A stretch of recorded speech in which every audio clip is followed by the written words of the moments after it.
क्यों? उसने दोनों हाथ की अंगुलियों की पकड़ उसके पेट पर बना ली। अब टिपिकल लड़कियों की तरह मत कहना कि ये सब शादी के बाद। वह धीमे से फुसफुसाया। हाँ, फिजूल है, मैं नहीं मानूंगा। आज तुम यहीं रहो। उसने उसकी गर्दन पर लगातार चुम्बन जड़ दिए।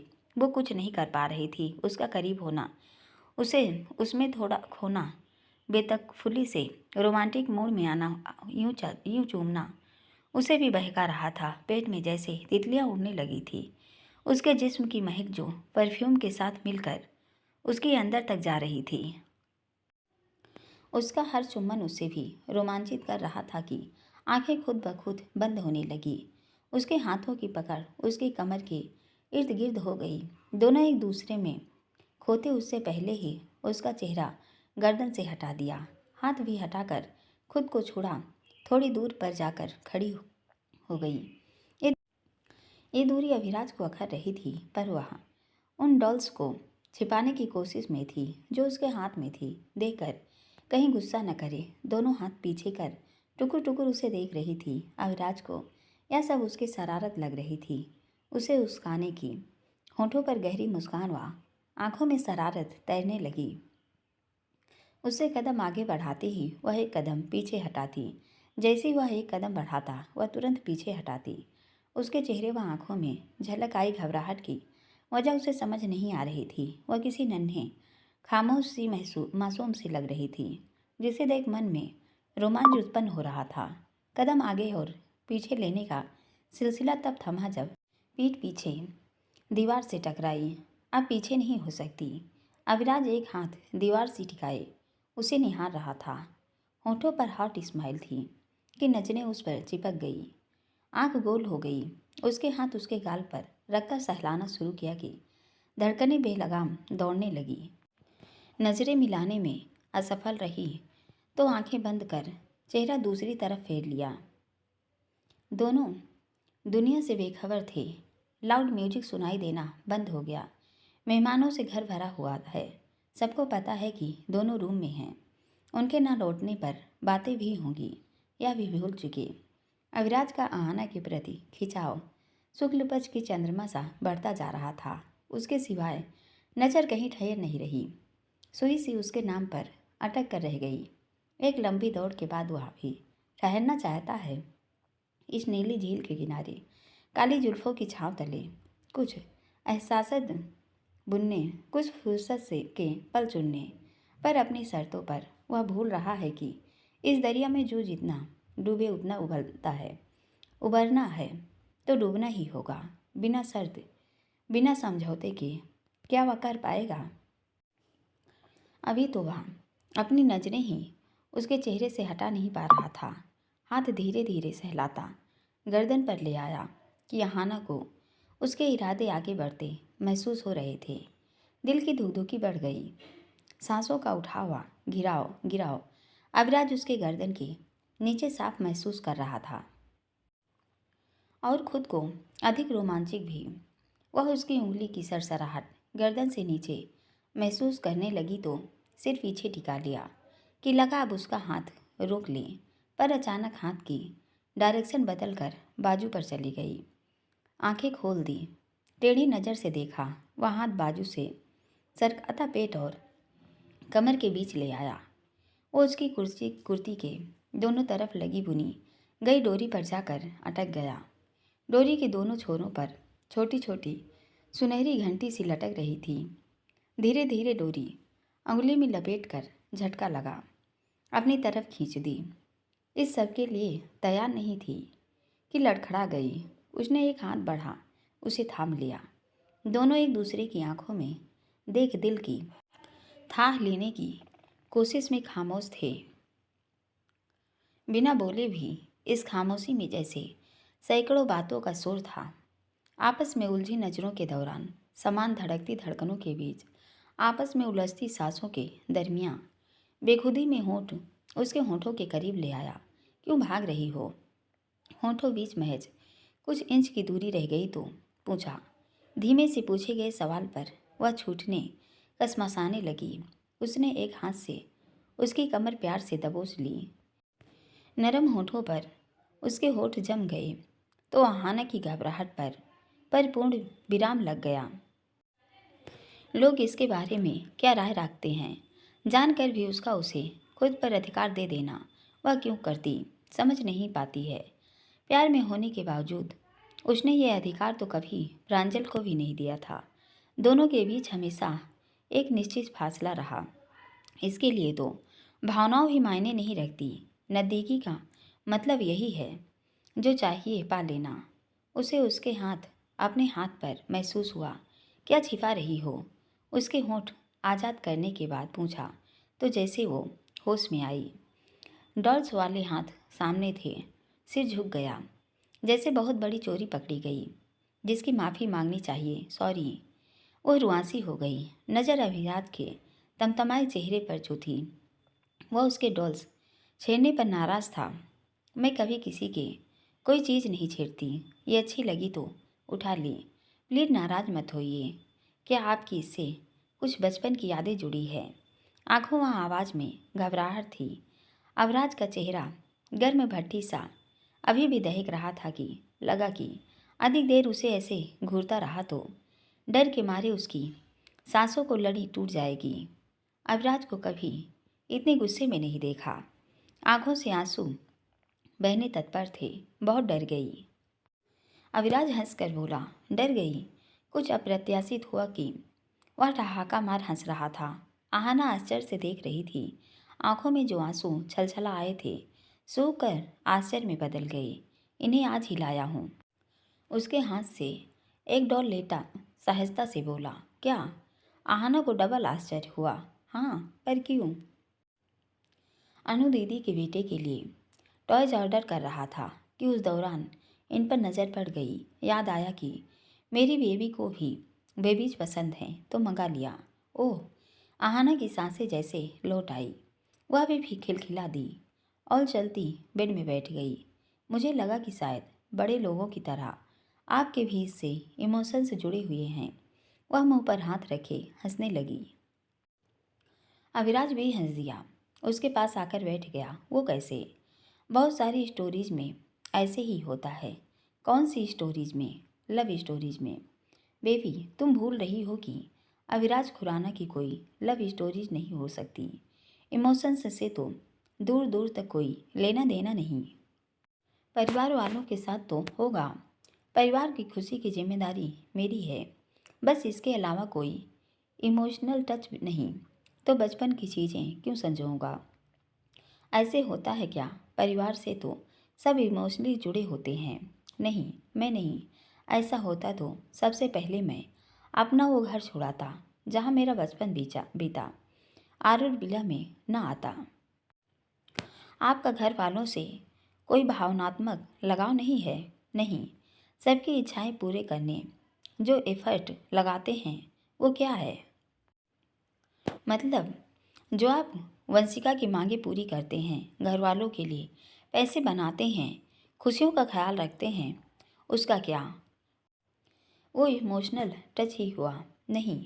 तो फिर यह सब मेरी जिम्मेदारी है। जिस दिन वंशिका और परिवार की जिम्मेदारी खुद के कंधों पर ली थी तो खुद से ही वादा किया था कि उस मुकाम तक जाना है जहाँ से हर चीज़ मेरी पहुँच में हो, कि जो मैं अपने परिवार वालों को दे सकूं।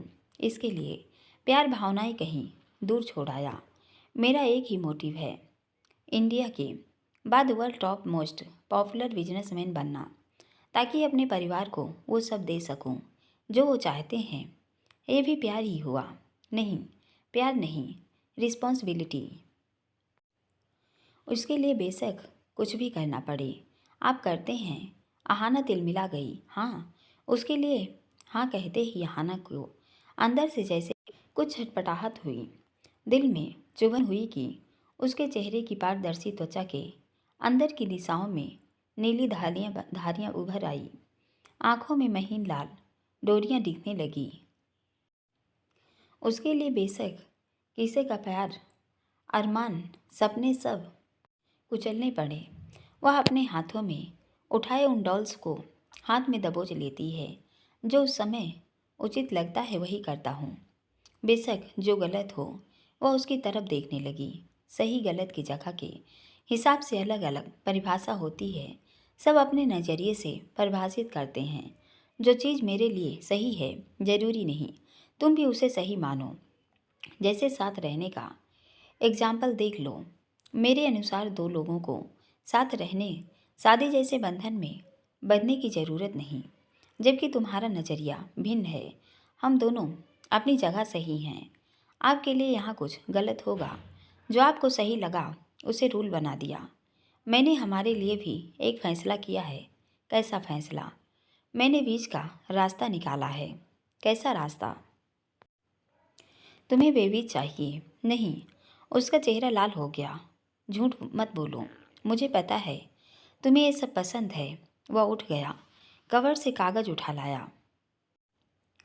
ये क्या है? लिव इन कॉन्ट्रैक्ट के जो पेपर्स हैं, इन पर कुछ शर्तें जोड़ दी है। वह कागज़ उसकी तरफ बढ़ाता है। कैसी शर्तें? लिव इन में रहने हम बच्चे कर सकते हैं, उन पर कानूनी हक भी हमारा हक होगा। उसके ये कहते ही आहाना का पारा हाई हो गया। ये कॉन्ट्रैक्ट पढ़ो। लिव इन को सरकारी मान्यता प्राप्त है। हाँ, बच्चों को लेकर रुख स्पष्ट नहीं है, पर वो मैं मैनेज कर लूँगा। वो अविराज खुराना के बच्चे होंगे, जिन्हें सब अधिकार प्राप्त होंगे। आहाना की आंखों में जहान भर की हैरानी उतर आई। ये कैसा इंसान है? अपना सेट किया रूल न तोड़ना पड़े। ऊट पटांग हरकतें कर रहा है। प्रांजल और उसके साथ जो किया सो किया, अब भी साथ भी रहेगा। बच्चे भी पैदा करेगा, पर शादी नहीं करेगा। मन में भारी दोष उत्पन्न हो गया। किसने कहा कि मुझे आपसे ही बच्चे चाहिए? उसका दिल जलाने उसने भी तीर छोड़ दिया। अविराज ने उसके गुस्से से तमतमाए चेहरे को देखा। वजह समझ ना आई। मुझसे नहीं तो किससे चाहिए? यह सुनना जैसे अविराज को अच्छा नहीं लगा। उसका चेहरा भी तमतमा गया। मैं तो मॉडल हूँ, यह लाइफ मुझे सूट नहीं करेगी। उसकी ही भाषा में बोली। हम कौन सा भी करेंगे 5-7 साल बाद, तब तक हम साथ रहेंगे। हाँ, लीगल पेपर्स इसलिए बनवाए हैं। मुझे आपसे बच्चे नहीं चाहिए।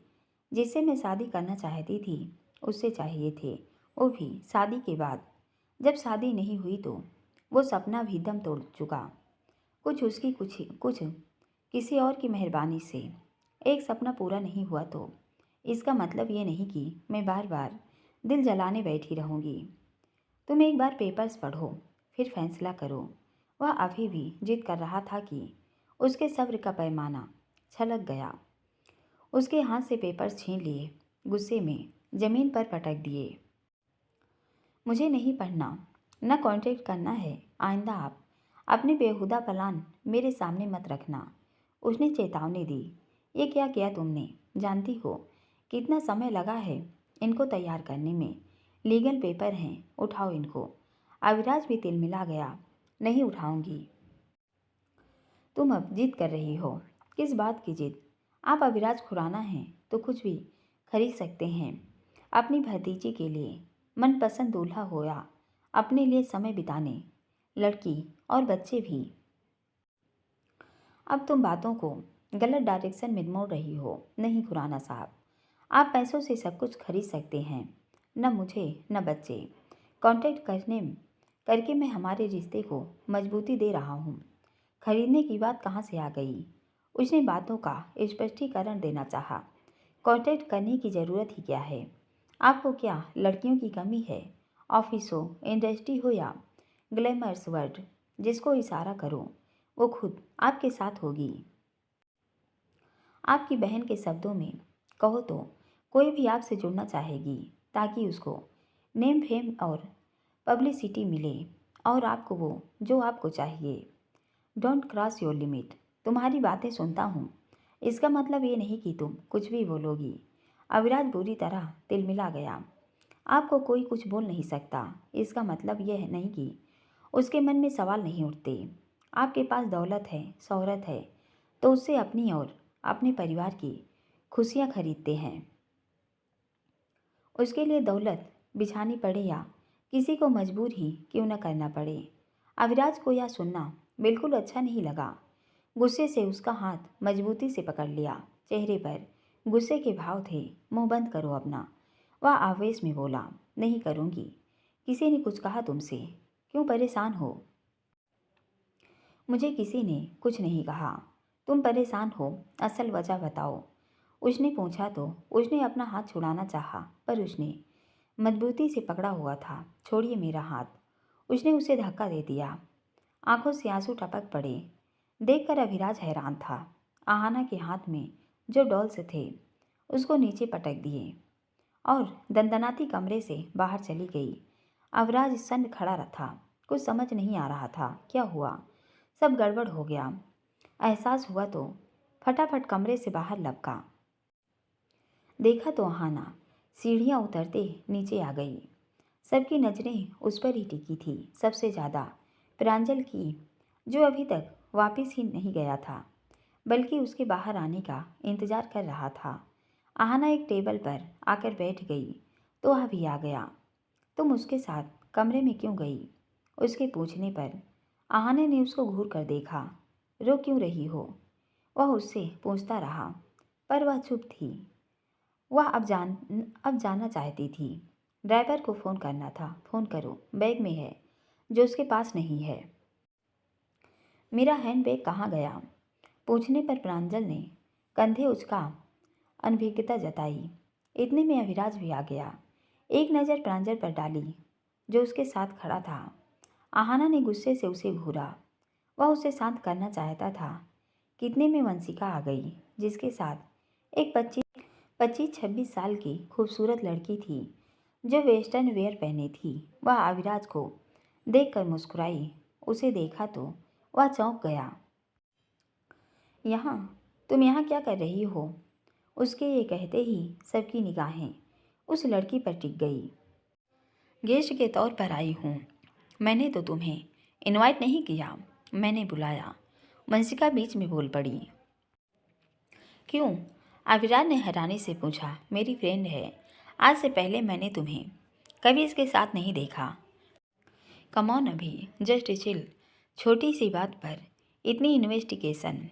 मैं बस नॉर्मली पूछ रहा था। हमारी ऐसी तो कोई डील नहीं थी कि कभी एक्सीडेंटली भी दोबारा मिलेंगे, ना ऐसा तुम्हारा कोई रूल है। वैसे तुम्हारी नई गर्लफ्रेंड है क्या? वह आहाना की तरफ मुड़ गई। चेहरे पर बेशक मुस्कान थी, पर चेहरा साफ बता रहा था वह नकली थी। High, I am Kiara. उसने हाथ आहाना की तरफ बढ़ाया, पर उसने उससे हाथ मिलाने में कोई दिलचस्पी नहीं दिखाई। उसने अभिराज की तरफ देख कंधे उचकाए, जो उसे देख जाहिर सी बात है नाखुश था। पहले ही आहाना नाराज है। वो क्या, उसकी जगह कोई भी शख्स इस परिस्थिति में अपने एक्स से नहीं मिलना चाहेगा। आजकल यही चाचू की नई गर्लफ्रेंड है। देखा ना, चाचू के रूम से आई है। वंशिका ने आहाना का दिल जलाने घी छिड़का। ये तो बिल्कुल भी फेयर नहीं। मुझे तो कभी अपने रूम में नहीं ले गए। वह दोनों हाथ बांधे पूछती है कि अविराज को अभी बहुत गुस्सा आ रहा था। जाओ यहाँ से। अविराज झल्ला गया। आहाना को भी अब यहाँ एक मिनट रुकना भी गवारा नहीं हो रहा था। मेरा हैंडबैग कहाँ है? उसने वंशिका की तरफ देखा, जिसके होठों पर टेढ़ी मुस्कान थी। शायद ये रहा। उसने बैग दिखाया तो उसने उससे पर्स ले लिया। बाहर की तरफ जाने लगी। एना रुको, अविराज उसको रोकता बोला। वह नहीं रुकी। फ़ोन में ड्राइवर का नंबर लगाया और उसे आने को कहा तो अविराज उसे रोकता उसके पीछे आ गया। प्रांजल भी उसके पीछे आने लगा कि वंशिका ने उसका हाथ पकड़ रोक लिया। कहाँ जा रहे हो? वापस जा रहा हूँ। अब तक तो नहीं जा रहे थे, अब जा रहा हूँ। वह उसका हाथ झटकता बाहर की तरफ आने लगा तो वह बुरी तरह झल्ला गई कि क्या बात हुई कि एना इस तरह जा रही है। उसने तो कियारा इसलिए बुलाई थी कि ताकि आहाना को इंसल्ट कर सके। यहाँ तो कुछ और मैटर हो गया। फ़ोन से भी उसे कुछ खास जानकारी नहीं मिली। दरअसल आहाना के फ़ोन में ऐसा कुछ भी डेटा सेव नहीं किया था। उतना ही था जितना पब्लिकली सबको पता है। वह भी उनके पीछे बाहर की तरफ मुड़ी। एना रुको, अविराज उसे रोक रहा था पर उसकी गाड़ी आ गई थी। तुम अभी नहीं जा सकती, खाना भी नहीं खाया। मेरा पेट भर चुका। मैं यहाँ पहले ही नहीं आना चाहती थी, आप जिद करके लाए।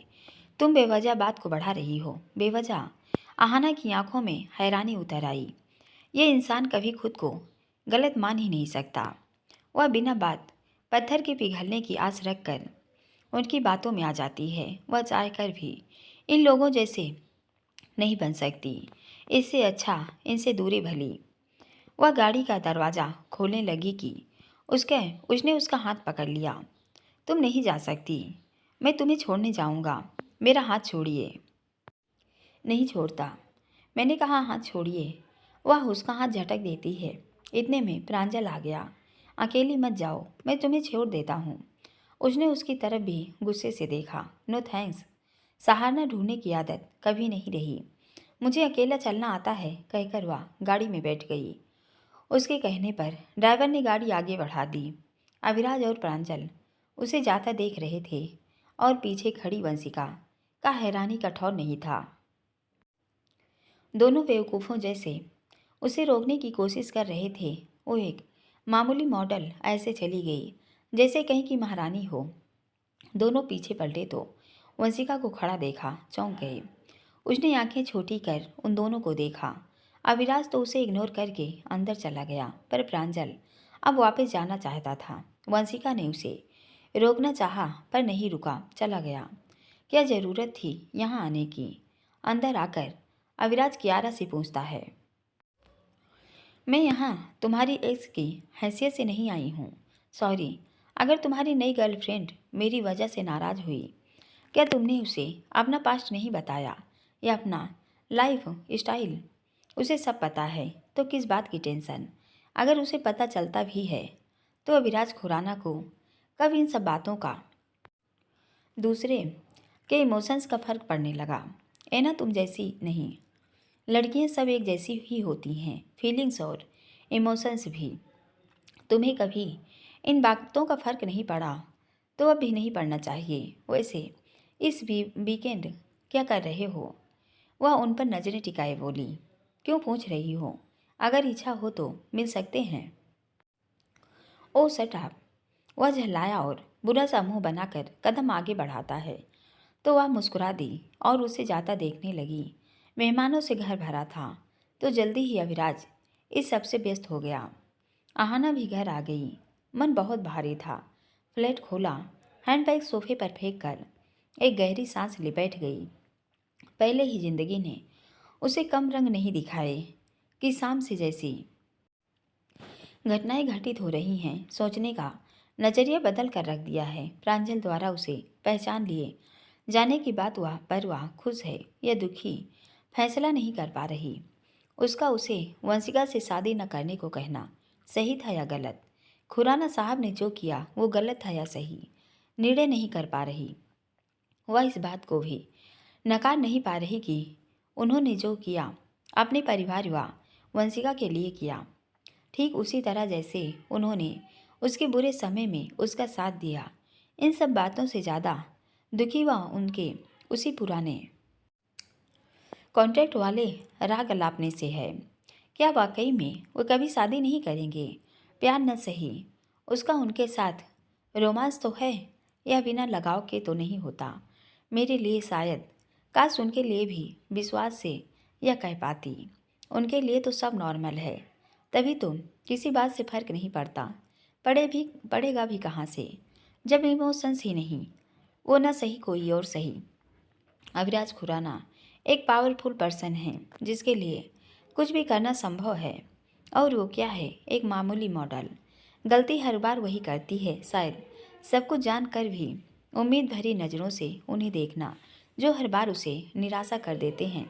अच्छा होता कि वह भी बाकी लोगों जैसी स्वार्थी हो जाती कि उसे भी किसी भी बात से फर्क पड़ना बंद हो जाए, जिससे कोई भी उसे हर्ट न करे। फिर वो धोखेबाज छोटे मालिक का वापस आकर केयर करने का दिखावा करना हो या मिस्टर खुराना का वो बेहुदा कॉन्ट्रैक्ट। उसके दुख का कारण छोटे मालिक जब उसे ज़रूरत थी विदेश बैठ गए। अब आकर प्यार के दावे करना क्या सही है? मिस्टर खुराना उन्हें क्या कहें? उनके रिश्ते को अपने ऊटपटांग रूल्स का नाम देकर तबाह करने पर तुले हैं। क्यों नहीं समझते कि सिर्फ अपने पैरों पर खड़ा हो जाना एक लड़की को खुश रहने काफ़ी नहीं, वह अपने रिश्ते में एक सुरक्षा का भाव भी चाहती है जो शादी से ही मिल सकती है। जब लोग उसके रिश्ते को लेकर सवाल पूछते हैं तो वह असहज हो जाती है। क्यों नहीं इसे एक नाम दे दे कि उसके भटकते मन को ठिकाना मिल जाए। दो इच्छाएं उनके सामने रखी, दोनों ठुकरा दी। देने सब कुछ बिना शादी के देंगे। कल को उसके मन भर गया तो उसके बच्चे भी छीन लेंगे। यह कहकर कि अविराज खुराना के हैं तो उनके साथ रहेंगे। नहीं, वह उनकी ऐसी किसी भी बात का समर्थन नहीं करेगी। रहे खुश अपने रूल्स के साथ और बढ़ाते रहे संख्या अपनी गर्लफ्रेंड्स की, जिनकी वजह से बंधन में नहीं बंधना चाहते। उसने बुरा समूह बनाया। वे लोग अपने में खुश हैं तो वह भी खुश रहेगी। क्यों किसी की वजह से खुद को दुखी करे। न वह प्रांजल के बारे में सोचेगी। एक सैंडल उतारती हाथ में उठाकर दूर फेंक दी, दूसरी सैंडल उतारी हाथ में उठा ली। न मिस्टर खुराना दूसरी सैंडल भी फेंक दिए। दूसरों से रखी गई उम्मीदें निराशा भरती हैं, इसलिए अब खुद से ही उम्मीदें रखेंगी। उठकर अंदर आ गई। आरमाली से अपना सूट निकाल कर पहन लिया और बेड में आ गई। संगीत सेरेमनी होने के बाद सभी मेहमान घर लौट गए। अब घर में परिवार के सदस्य व रिश्तेदार ही थे तो अभिराज भी कमरे में आ गया। कॉन्ट्रैक्ट के जो पेपर्स कमरे में बिखरे हुए थे उठाकर समेटा और कबर्ड में रख दिए। डॉल्स भी नीचे पड़ी थी, उन्हें भी उठाकर वापस टेबल पर रख दिया। चेंज किया और सोने के इरादे से बेड में आ गया।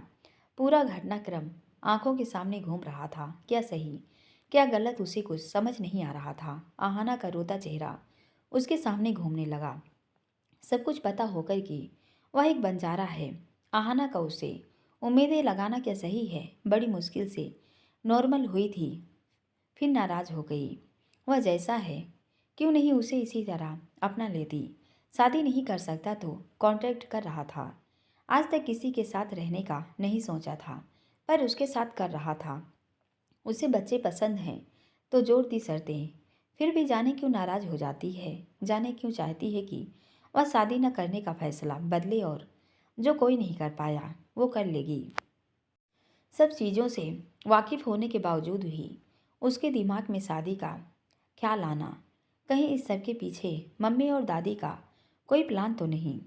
आज भी उससे अकेले में बात कर रही थी। जब से मम्मी लोग आए हैं तब से ही वह शादी की जिद कर रही है।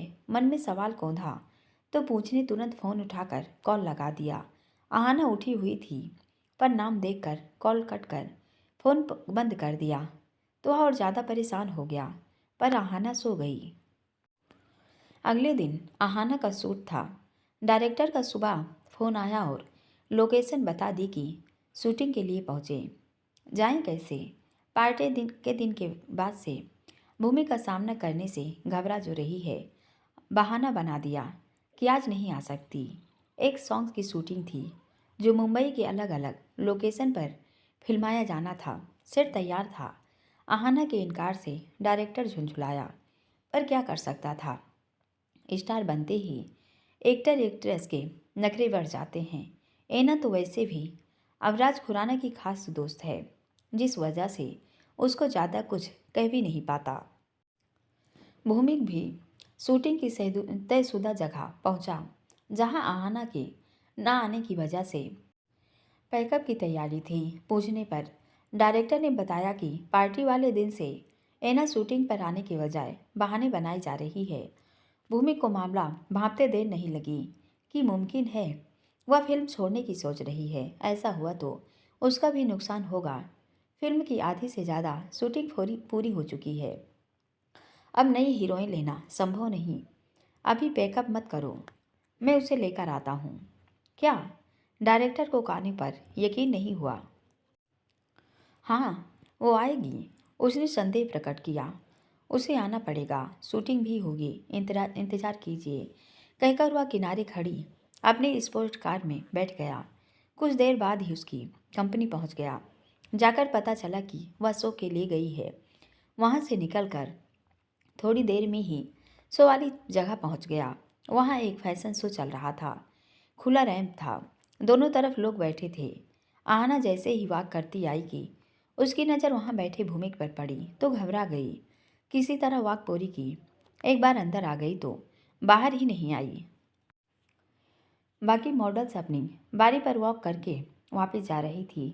जब काफ़ी देर आहना नहीं आई तो भूमिक उठकर अंदर ही आ गया। ए ना, उसने चेंजिंग रूम के बाहर से आवाज़ दी। उस समय वहाँ जो लड़कियाँ मौजूद थी भूमिक को पहचान गई। भूमिक सर कहकर उसके चारों तरफ खड़ी हो गई। एना कहाँ है, उसने पूछा तो उन्होंने दूसरे रूम की तरफ इशारा किया जो अंदर की तरफ बना था।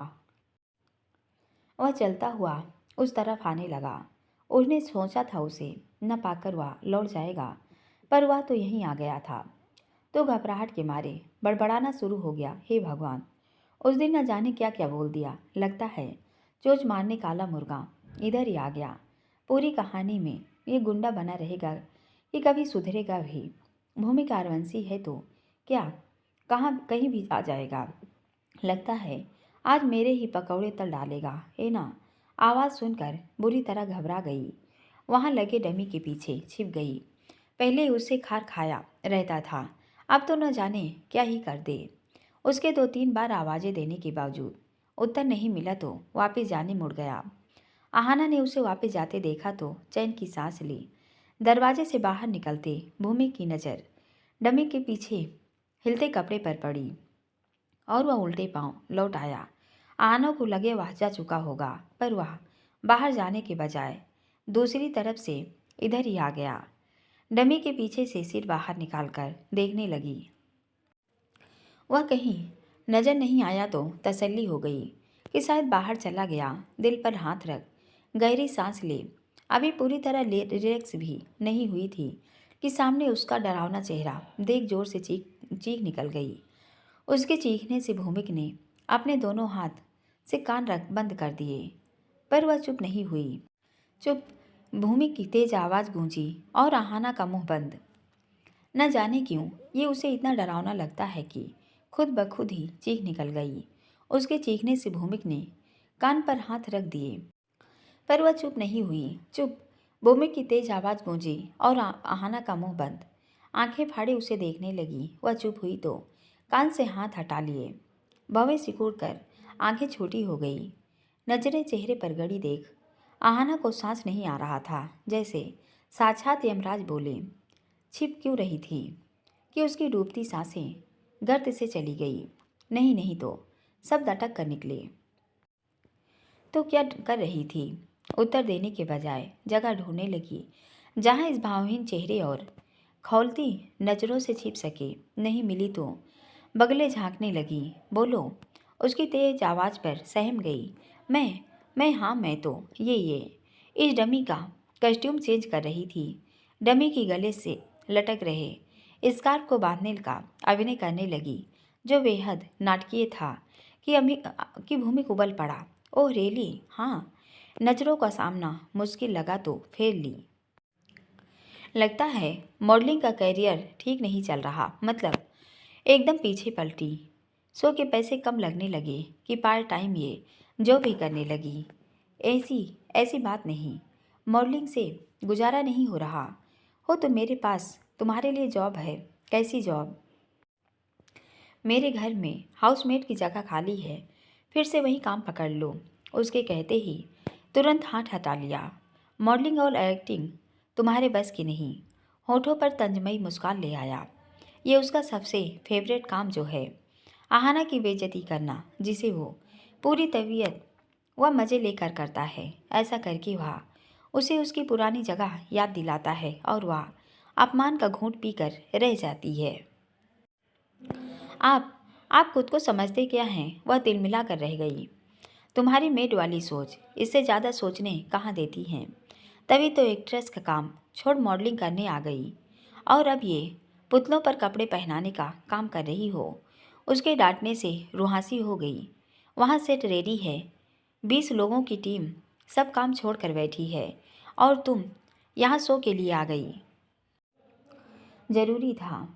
इट मीन्स सब लोग वेले हैं और भूमि कारवंशी तुम्हारा शो ख़त्म होने का वेट करें। या शूटिंग का बैकअप हो जाए। खुद को बहुत बड़ी स्टार समझने लगी हो, नहीं तो लग तो नहीं रहा। अगर मन में आसमान की ऊंचाई मापने का भ्रम पाल लिया हो तो जमीन पर उतर आओ, वरना मैं ले आऊँगा। उसने दांत पीसते चेतावनी वाले लहजे में कहा। मैं ऐसा कुछ नहीं समझी। समझना भी मत, न कभी अपनी औकात भूलना, क्योंकि वो याद दिलाने मैं हूँ। और ये बताओ, शूटिंग पर क्यों नहीं आई? आपने ही कहा था कि फिल्म छोड़ दूँ। वो तो पहले दिन से कह रहा हूँ, तब तो नहीं छोड़ी। आप मेरे साथ गलत बर्ताव करते हैं। जब मैं चाहता था कि तुम फिल्म न करो, तब तुम जबरदस्ती फिल्म में घुस आई। और अब कब फिल्म की आधा से ज़्यादा शूटिंग पूरी हो चुकी है, तब तुम फिल्म छोड़ोगी? हाँ हाँ, क्योंकि आप मुझे जानबूझकर परेशान कर रहे हैं। तुम कभी अपनी हरकतों से बाज नहीं आती। मना किया था कि खुराना से दूर रहना, और तुमने उसे पार्टी में इनवाइट किया और उसके साथ। और मुझे क्या कह रही थी तुम? उसके बाद याद दिलाते ही आहाना की सांसें निसातल में पहुंच गई। नहीं नहीं, मैंने कुछ नहीं कहा, कुछ नहीं। उसके दांत पीसे तो आहाना रुहासी हो गई। मेरे भगवान की कसम, वो मैंने सोच में नहीं कहा। सब नशे की वजह से मेरे मुंह से निकल गई। नशे की वजह से। हाँ, आप बिल्कुल भी काले मुर्गे जैसे नहीं लगते। और बाल बाल तो लहराती जुल्फें हैं। ना आप शक्ति कपूर हैं, बल्कि जॉन अब्राहम हैं। और कड़वे करेले भी नहीं हैं, बल्कि बहुत स्वीट स्वीट पोटैटो। आहाना घबराहट में पोपट जैसे शब्द बकने लगी कि भूमि की आंखें गुस्से से फैल गई। बंद करो ये पोपट जैसे रटना। क्या कह रही थी कि नशे में थी? हाँ, नशे की बात तो भूल जाते हैं, फिर ये सब याद कैसे है? भूमि के ये कहते ही घबराहट चरम पर पहुंच गई। नहीं नहीं, मुझे कुछ भी याद नहीं। मुझे तो ये भी याद नहीं कि मैं ये चाहती हूँ कि यमराज आपके पकौड़े।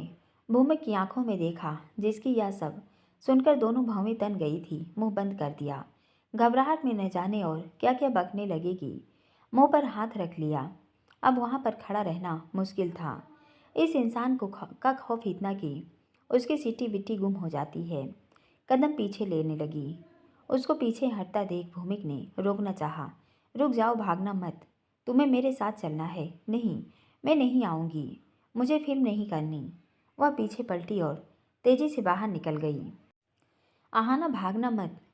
तुम बच नहीं सकती। मैं तुम्हें लेकर ही जाऊँगा। उसकी परवाह किए बगैर चलती बाहर आ गई। अपना बैग ढूंढने लगी। मैं वापस जा रही हूँ, उन लड़कियों से बोली। पर तब तक भूमिक भी वहाँ पहुँच चुका था। एना को घबराया हुआ भूमिक को उसके पीछे देख वे हैरान थी। एना, रुक जाओ, वरना आगे जो होगा तुम उसके जिम्मेदार खुद होगी। आहाना घबरा गई। हे भगवान, ए राक्षस क्यों उसका पीछा नहीं छोड़ देता? कदम जाम हो गए। वह उसका हाथ पकड़कर खींचने लग गया।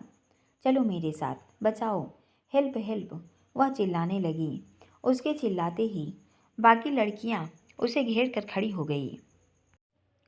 चुप, अब कुछ अगर ड्रामा क्रिएट करने की कोशिश की तो अच्छा नहीं होगा। उसने उसे डांटा, पर बाकी लड़कियां आगे खड़ी हो गई। फिल्म का शूट है, वहाँ ले जा रहा हूँ, हटो सामने से। उसने आंखें तरेरी की। वे किनारे हो गई। चलो चुपचाप से। वह उसे हाथ पकड़कर लगभग खींचता बाहर ले आया। कोई भी उसे रोक नहीं पाया। चलो गाड़ी में बैठो, मुझे नहीं जाना। आहाना अड़ गई। तुम्हें सीधी भाषा में बात न समझ नहीं आती। जब तक दो बातें नहीं सुन लेती चैन नहीं आता। अंदर बैठो। वह उसका हाथ पकड़कर जबरदस्ती अंदर ढकेलने लगा कि वह चिल्लाने लगी। मुझे आप पर भरोसा नहीं। मैं आपके साथ अकेले नहीं जाऊंगी। मैं खुद आ जाऊंगी। और मुझे तुम पर भरोसा नहीं। तुम भाग जाओगी। बचाओ बचाओ, ये आदमी मेरा किडनैप करके ले जा रहा है। वह सहायता के लिए पुकारने लगी। उसके ड्रामे से आसपास के लोग माजरा समझने रुकते ही भूमिक ने उसके मुंह पर हाथ रख जबरदस्ती गाड़ी में बिठाने लगा। तभी आहाना के दोनों बाउंसर वहां पर पहुंच गए कि आहाना की सांसें लौट आई। पर भूमिक के गुस्से का लेवल हाई हो गया। तूने मेरे लिए ये बुलाए? हाँ, आहाना का जोश हाई हो गया। आज तो इसको भी रिहान जैसे पिटवा देगी। तेरी ये जुर्रत, वह उसकी हिमाकत पर हैरान था। खड़े क्यों हो, अपना काम करो, वह उनसे बोली। वे दोनों आगे बढ़ते उससे पहले भूमि की जलती नज़र उन पर पड़ी तो दोनों रुक गए। उस पर हाथ उठाने का अंजाम उन्हें भी पता है, जो असमंजस में थे। मैं इतनी देर से तेरा ड्रामा कर रहा हूँ, पर तू भूल रही है कि मैं कौन हूँ।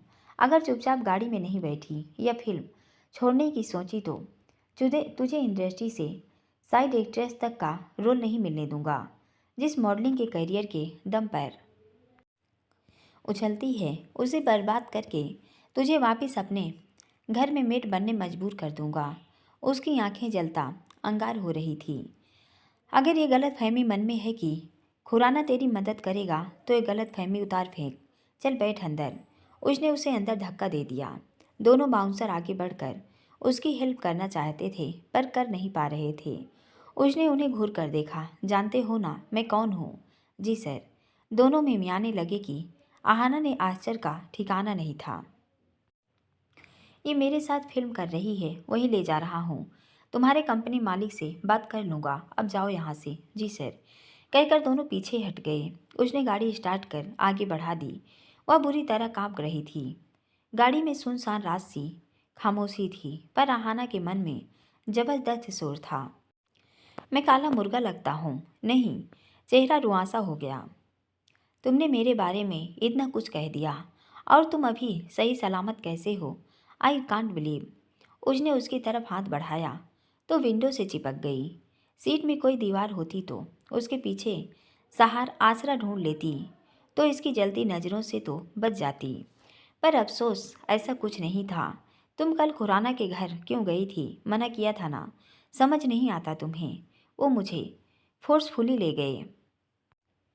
फोर्सफुली? वह हंस दिया, पर वह हंसी खुशी की बिल्कुल नहीं थी। वो तो तुम्हारी नज़रों में हीरो हैं।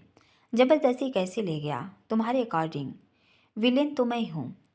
अब अगर यह उससे ही सवाल पूछता रहा तो वह गाड़ी का शीशा तोड़कर बाहर कूद पड़ेगी।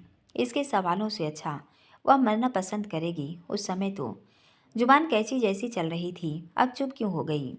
उसके सवालों पर वह तो जैसे जन्मदात जात गूंगी बहरी हो गई कि एक शब्द मुंह से न फूटा। वह बड़बड़ाता रहा, इसके साथ अकेली गाड़ी में है, मुंह चुप कराने इससे डरावना और क्या हो सकता है? गाड़ी रोकिए। थोड़ी देर बाद बोली, अब क्या हुआ?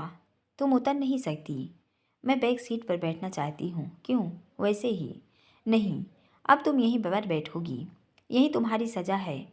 उसके इनकार के बाद किसी तरह आहाना ने वो सफ़र पूरा किया, जैसे शेर के सामने मेमना। वह शूटिंग स्थल पर पहुंच गए और वह अपने जिंदा होने पर हैरान थे। उससे ज़्यादा डायरेक्टर, जो भूमि के इस अविश्वसनीय कार्य को पूरा करने के लिए गदगद था। भूमिक जी, आप ऐना को ले आए। Thank you so much. हमारा कितना नुकसान बच गया। अभी तो ले आया, पर मैडम फिल्म छोड़ना चाहती हैं। क्या? वह चौंका। जी, क्या ऐसा है ना? जी। बताइए इनको, अगर इन्होंने फिल्म छोड़ी तो क्या पेनल्टी होगी? साइनिंग अमाउंट के 10 गुना अमाउंट भरनी पड़ेगी। आहाना ने सुना तो जैसे कड़कड़ाती बिजली गिरी। मैं इतना पैसा कहाँ से लाऊंगी? वो तो तुम जानो। इसके अलावा कोई रास्ता नहीं है ना? क्या? फिल्म पूरी करो। इनके साथ फिल्म नहीं कर सकती। क्यों? क्योंकि इनका मेरा साथ व्यवहार अच्छा नहीं है। उसने शिकायत की। क्या कहा तूने? भूमिक ने दांत पीसे। इनको कहे कि मुझसे रिस्पेक्ट से बात करें। तुझसे रिस्पेक्ट से बात करूँगा। आहाना की बात पर भड़क उठा। हाँ, सोच भी मत लेना। और डायरेक्टर साहब क्यों इसकी बातें सुन रहे हैं? चलिए शूट स्टार्ट कीजिए। भूमिक आरवंशी किसी एक्ट्रेस के लिए अपना समय खराब नहीं करेगा। ऐना, अब ऐसा कुछ नहीं होगा। मैं विश्वास दिलाता हूँ। डायरेक्टर ने विश्वास दिलाया और उसके इनकार को दरकिनार कर दिया गया। 10 गुना अमाउंट लौटाना उसके बूते से बाहर है। साथ ही ट्रैक रिकॉर्ड भी खराब होगा। डायरेक्टर से भी दुश्मनी हो जाएगी तो काम मिलना मुश्किल हो जाएगा। फिल्म पूरी करनी ही पड़ेगी। अब वह भी शूटिंग में बिजी हो गई। आज भी एक सॉन्ग था जिसमें उन दोनों के क्लोज सीन्स थे, पर आज भूमिक ने कुछ भी गड़बड़ नहीं की। दरअसल वह भी फिल्म पूरी करने का इच्छुक है, इसलिए शूटिंग में कोई बाधा नहीं पहुंचाता। मेकअप होते शाम हो गई। अविराज उसे बार बार कॉल किए जा रहा था कि शादी में आने के लिए तैयार हो जाए। वह तो ऐसे नॉर्मल बात कर रहा था जैसे जो कल हुआ वो सब नॉर्मल हो, पर वह किसी भी हाल न अरुण विला जाना चाहती है न शादी में शामिल होना चाहती है। घर गई तो वह उसे कल के जैसे जबरदस्ती ले जाएगा। वह कुछ दिन अब इस सब से दूर जाना चाहती है। अविराज के आसपास होने का मतलब है वंशिका प्रांजल से बार बार सामना। अब वह उनसे दूर रहना चाहती है। घर जाने के बजाय अपनी पसंदीदा जगह जुहू बीच आ गई।